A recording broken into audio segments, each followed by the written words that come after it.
Peut-on enseigner à voler à son enfant?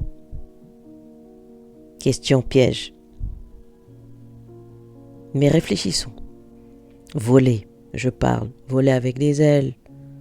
Pas l'autre mot là, pas très sympa. Alors, imaginez. Vous portez votre enfant à bout de bras. Vous le portez tout en haut. Vous voulez qu'il apprenne l'air du large, l'air du haut, l'air pur de là-haut, là, que vous n'avez pas. Et en plus, c'est lourd. Vous le portez, n'est-ce pas? Et ensuite, vous courez. Vous courez tout en portant à bout de bras et en criant « Ouvre tes ailes, mon enfant! Ouvre tes ailes, mon enfant! Ouvre! Ouvre les ailes! Vole! Vole! Je sais que tu peux y arriver! Tu peux le faire! Tu peux y arriver! » Eh ben, à la place, l'enfant bien installé là-haut, et surtout l'ado, confortablement installé sur vos mains, pendant que vous courez en essayant de le faire voler, il ne fait rien.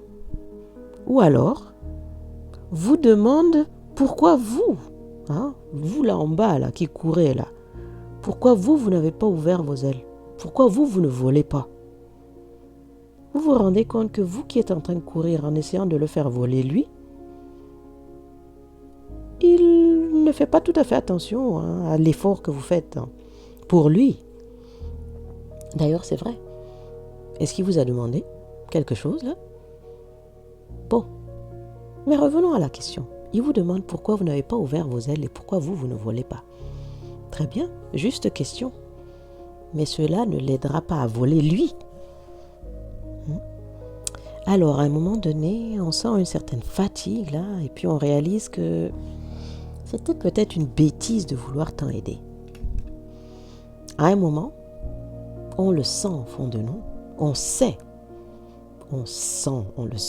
qu'on cessera de porter, on cessera de courir avec lui là au-dessus là, on cessera de crier « Vole, vole mon enfant », on cessera d'espérer qu'un jour il le fasse, et on cessera de tenter de lui répondre quand il va demander « Mais pourquoi vous n'avez pas ouvert vos ailes, vous? Pourquoi vous ne volez pas encore? Ou vous volez encore assez mal, vous voyez ?» On lâchera tout. On le laissera tomber. Et puis, voyez-vous, s'il s'écrase, il apprendra, non? Il finira bien par déployer ses ailes et à voler de lui-même. Mais pas tant qu'on le porte et qu'on court avec et qu'il sent l'air frais, là, qui passe sur son visage, il croit qu'il vole.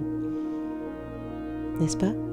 S'il s'écrase, il apprendra à voler de lui-même. Quand on laisse tomber, l'autre personne se relève. Et d'ailleurs, tout petit et enfant, c'est lui qui vous avait appris ça, non? Il tombe, il se relève et il veut marcher et il marche. Mais là, à force de le porter, il a oublié qu'il peut le faire de nouveau. Alors, peut-on enseigner à voler à son enfant? Oui, si on le laisse faire. Ma position, on peut guider, mais pas faire à la place. Voilà.